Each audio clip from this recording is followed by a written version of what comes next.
வணக்கம். உங்களை வேதியியல் தமிழிற்கு வரவேற்கிறேன். நம்முடைய கெமிஸ்ட்ரி 24x7 நெடுந்தொடர்ல முந்தைய போட்டித் தேர்வு வினாக்கள ஒன்றா பார்த்துக்கிட்டே வர்றோம். அந்த வகையில தற்போது நம்ம நெகிசி கிராஸ் கப்ளிங் சார்ந்த வினைகள ஒவ்வொன்றா பார்த்துக்கிட்டே வர்றோம். சரி, வாங்க இன்றைய கேள்விக்குள்ள போகலாம். இக்கேள்வியானது கேட் 2021ஆம் ஆண்டு கேட்கப்பட்ட கேள்வி. இந்த கேள்வியின்படி, இந்த சப்ஸ்ட்ரேட் முதல் படியில செகண்டரி பியூட்டைல் லித்தியம் கூட வினைபுரியுது. அதற்கு அடுத்ததாக ஜிங்க் குளோரைடுடன் வினைபுரிந்து நமக்கு பிங்கிற ஒரு ப்ராடக்ட்ட குடுக்குது. இந்த பிங்கிற ப்ராடக்ட் அதற்கு அடுத்த படியில 3-புரோமோபிரிடின் கூட பல்லாடியம் கேட்டலிசிஸ் முன்னிலையில் வினைபுரியும் போது நமக்கு கியூங்கிற ப்ராடக்ட் வந்து கிடைக்குது. கீழ வந்து 4 விடைகள் குடுத்திருக்காங்க. வாங்க எது சரியான விடைன்னு சொல்லி நம்ம சேர்ந்து பார்க்கலாம். ஸோ இந்த வினையில முதல்ல என்ன நடக்குது அப்படின்னா, இந்த சப்ஸ்ட்ரேட் வந்து செகண்டரி பியூட்டைல் லித்தியம் கூட வினைபுரிகிறது. ஸோ இப்ப நம்ம இந்த சப்ஸ்ட்ரேட்ட பார்த்தீங்கன்னா உங்களுக்கு தெரியும். 2 ஆக்ஸிஜன் ஆட்டம் இருக்கு. இந்த 2 ஆக்ஸிஜன் ஆட்டமும் ஒரு லூயிஸ் பேசிக் ஆட்டம். அப்ப என்ன பண்ணும் அப்படின்னா, இந்த லூயிஸ் பேசிக் ஆட்டம் வந்து இங்க இருக்கக்கூடிய லித்தியத்து கூட முதல்ல கோஆர்டினேட் பண்ணுது. ஸோ அப்படி கோஆர்டினேட் பண்றனால, இங்க இருக்கக்கூடிய ஆர்கனோ லித்தியம் ஸ்பீசிஸ் வந்து இங்க இருக்கக்கூடிய இந்த அரோமேட்டிக் ரிங் எஸ்பெஷலி இங்க இருக்கக்கூடிய ஆர்த்தோ பொசிஷனுக்கு அருகில இந்த ஸ்ட்ராங் பேசிக் ஆர்கனோ லித்தியத்தை கொண்டு வருது.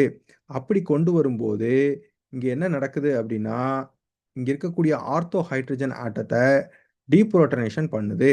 அப்படி டீப்ரோட்டனேஷன் பண்ணும் பொழுது நமக்கு இறுதியா என்ன கிடைக்குது அப்படின்னா, நமக்கு ஆர்கனோ லித்தியம் இன்டர்மீடியேட் கிடைக்குது. அதைத் தொடர்ந்து செகண்டரி பியூட்டைன் வந்து வெளியே போகுது.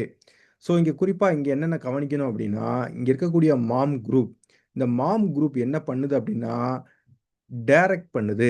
எதுக்கு டைரக்ட் பண்ணுது அப்படின்னா, டீப்ரோட்டனேஷன் எந்த பொசிஷன்ல நடக்கணும் அப்படிங்கிறத டைரக்ட் பண்ணுது. அப்ப இத எப்படி சொல்லலாம் அப்படின்னா, டைரக்டட் மெட்டலேஷன். அதாவது மாம் குரூப் வந்து டைரக்டட் மெட்டலேஷனுக்கு உதவுது. எதன் வழியாக உதவுது அப்படின்னா, complex induced proximity effect. So இதன் மூலமாக இங்க இருக்கக்கூடிய ஆர்த்தோ பொசிஷனை செலக்டிவா டீப்ரோட்டனேஷன் பண்ணி இங்க மெட்டலேஷன் நடக்குது. ஸோ இங்க குறிப்பா இன்னும் கவனிக்க போனோம் அப்படின்னா, இங்க இருக்கக்கூடிய பென்சலிக் பொசிஷன்ல இந்த மெட்டலேஷன் வந்து நடக்கல. அதற்கு என்ன காரணம் அப்படின்னா, ஜியாமெட்ரிக்கல் கன்ஸ்ட்ரெயின்ட்னால நமக்கு இங்க இருக்கக்கூடிய பொசிஷன்ல மெட்டலேஷன் நடக்கல. ஒன்லி செலக்டிவா இங்க இருக்கக்கூடிய ஆர்த்தோ சிஹெச் பாண்டுல நமக்கு மெட்டலேஷன் நடக்குது. அப்படி நடக்கிறப்ப நமக்கு இந்த ஆர்கனோ லித்தியம் இன்டர்மீடியேட் வந்து நமக்கு கிடைக்குது. அதன் பிறகு என்ன நடக்குது அப்படின்னா, இந்த ஆர்கனோ லித்தியம் ஸ்பீசிஸ் வந்து அதற்கு அடுத்தபடியில ஜிங்க் குளோரைடு கூட வினைபுரியுது.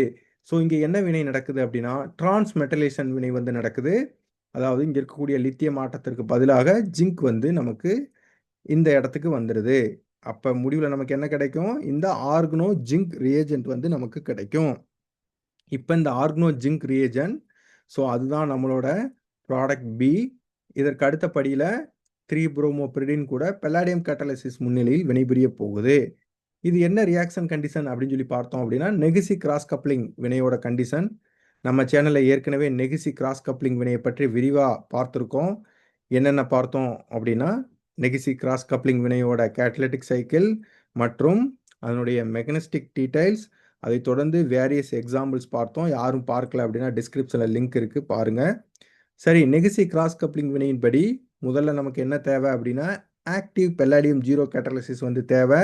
நமக்கு இங்க பெல்லாடியம் ஜீரோ சால்ட் தான் கொடுத்துருக்காங்க.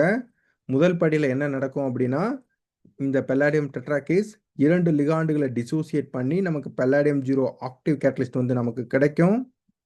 இப்ப நம்மளோட 3-புரோமோபிரிடின் வந்து இந்த பெல்லாடியம் ஜீரோ கேட்டலிசிஸ் கூட இன்டராக்ட் பண்றப்ப நமக்கு ஆக்சிடேட்டிவ் அடிஷன் நடக்கும். அதாவது நம்மளோட பெல்லாடியம் ஜீரோ ஸ்பீசிஸ் வந்து இங்க இருக்கக்கூடிய கார்பன் புரோமின் பாண்டுக்கு இடையில வந்து இன்செர்ட் ஆகும்.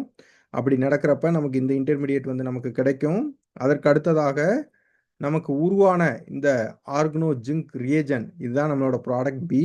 இது வந்து டிரான்ஸ் மெட்டலேஷன் வினையில இங்க இருக்கக்கூடிய பெல்லாடியம் 2 இன்டர்மீடியேட் கூட ஈடுபடும்.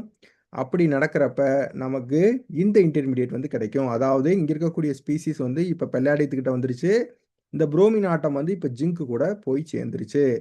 இப்ப இதற்கு அடுத்ததாக என்ன நடக்கும் அப்படின்னா, டிரான்சிஸ் ஐசோமரைசேஷன் நடக்கும். ஏன் அப்படின்னா, நமக்கு அதற்கு அடுத்த படியில வந்து ரிடக்டிவ் எலிமினேஷன் வந்து நடக்க போகுது. அதற்கு நமக்கு சிஸ் ஃபேஷன்ல வந்து இந்த 2 அரைல் குரூப்பும் இருக்கணும். அப்படி இருந்தா தான் நமக்கு ரிடக்டிவ் எலிமினேஷன் நடக்கும். அப்ப இப்ப டிரான்சிஸ் ஐசோமரைசேஷன் நடந்துச்சு அப்படின்னா, நமக்கு இந்த இன்டர்மீடியேட் வந்து கிடைக்கும். இதன் பிறகு ரிடக்டிவ் எலிமினேஷன் நடக்கிறப்ப, நமக்கு பெல்லாடியம் 0 ஆக்டிவ் கேட்டலிஸ்ட் வந்து நமக்கு ரீஜெனரேட் ஆயிடுது. அதைத் தொடர்ந்து நமக்கு இந்த கார்பன் கார்பன் கப்ளிங் ஆன ப்ராடக்ட்டும் நமக்கு கிடைக்குது. சரி, வாங்க நம்ம கேள்விக்கு போகலாம். இதுவரைக்கும் நம்ம விவாதிச்ச ஒரு அடிப்படையில பார்க்கிறப்ப, கீழ குடுத்திருக்கக்கூடிய விடைகள்ல மிகவும் சரியான விடை வந்து ஆப்ஷன் பி தான். உங்களுக்கு இந்த விரிவுரை புரிஞ்சிருக்கும்னு நான் நம்புறேன். இன்னும் குறிப்பா சொல்லப்போனோம் அப்படின்னா, இன்னைக்கு என்னென்ன பார்த்தோம் அப்படின்னா, எப்படி மாம் குரூப் வந்து இந்த டைரக்டட் மெட்டலேஷன்ல ஈடுபடுது? எதன் வழியாக ஈடுபடுது? காம்ப்ளெக்ஸ் இன்டியூஸ்ட் ப்ராக்ஸிமிட்டி எஃபெக்ட் மூலமாக எப்படி இந்த டைரக்டட் மெட்டலேஷன் நடக்குது? அதைத் தொடர்ந்து நெகிசி கிராஸ் கப்ளிங் வினை வந்து எப்படி இந்த சப்ஸ்ட்ரேட்ல நடக்குது அப்படிங்கிறத பார்த்தோம். உங்களுக்கு இந்த விளக்கம் பிடிச்சிருந்துச்சுன்னா, லைக் பண்ணுங்க, ஷேர் பண்ணுங்க, கமெண்ட் பண்ணுங்க. இது போன்ற கேள்விகள் அடிக்கடி பார்க்கணும் அப்படின்னா, வேதியியல் தமிழிற்கு சப்ஸ்கிரைப் பண்ணுங்க. மீண்டும் இன்னொரு கேள்வியில் சந்திக்கும் வரை, நன்றி நண்பர்களே!